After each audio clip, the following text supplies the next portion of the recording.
Mr. President, the resolution 46/1 on Sri Lanka was adopted by a divided vote in this Council. Sri Lanka and other member states opposed this resolution in fundamental disagreement with its deeply flawed procedure and unacceptable content, in particular its operative paragraph 6 regarding a so-called evidence-gathering mechanism. The resolution was directly contrary to the Council's founding principles of impartiality, objectivity, and non-selectivity. It went well beyond the mandate that member states conferred on it by UNGA Resolution 60/251. I have stated Sri Lanka's views on this matter to this Council on the 1st of March. We also submitted in a timely manner our comments on the High Commissioner's report. We note with regret that the Secretariat failed to publish this simultaneously with the High Commissioner's written update. Despite our rejection of the resolution, we will continue our voluntary international undertakings on human rights and engage with the United Nations, including with this Council.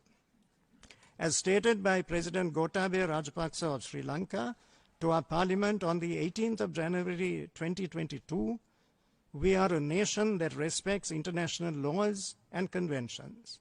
We have regularly shared our progress and challenges in a candid and open exchange with this Council and other relevant organs of the United Nations system.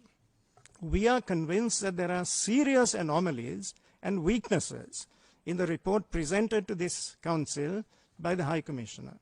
The fundamental deficiency is its intolerably intrusive character, impinging as it does on core functions and responsibilities of organs of the Sri Lankan state, overwhelmingly mandated by the people of our country at 3 successive elections.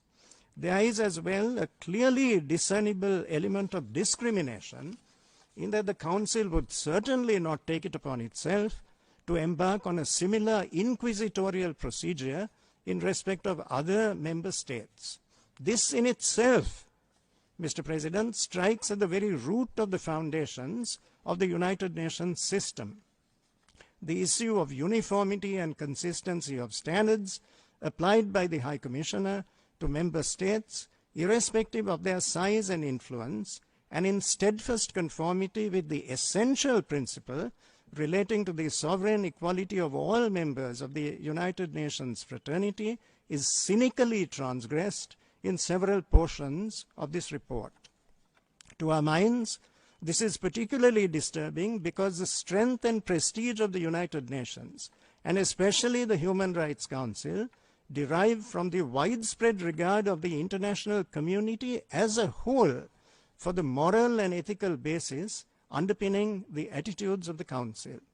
We fervently believe that this is vitally important to retain this confidence undiminished, especially having regard to the fate of the Human Rights Commission, the predecessor of this Council. It is a matter for deep regret that numerous instances of unsubstantiated allegations and superficial conclusions, insensitive to the complexity of ground situations, have found their way into the report. We have commented on these in extensive detail in our written response.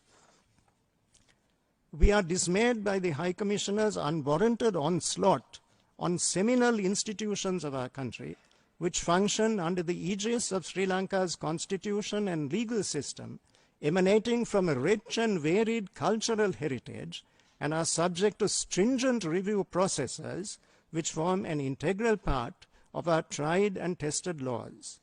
There is also the question of the use of stringently limited resources in such a manner as to achieve optimal benefit for all of humanity at a time of unprecedented crisis. The colossal expenditure of millions of dollars in a partisan and specifically targeted pursuit of Sri Lanka is hardly consonant with this obvious imperative. It seems to us a great pity that the report shows scant regard for these considerations, which appear to a wide swath of nations to be crucially important at this time.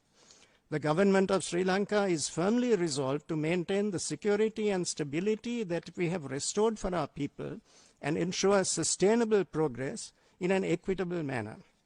My country, Mr. President, reaches out to the international community with a sincere exhortation to join us as partners on a footing of equality and mutual respect to face the challenges ahead. I thank you, Mr. President.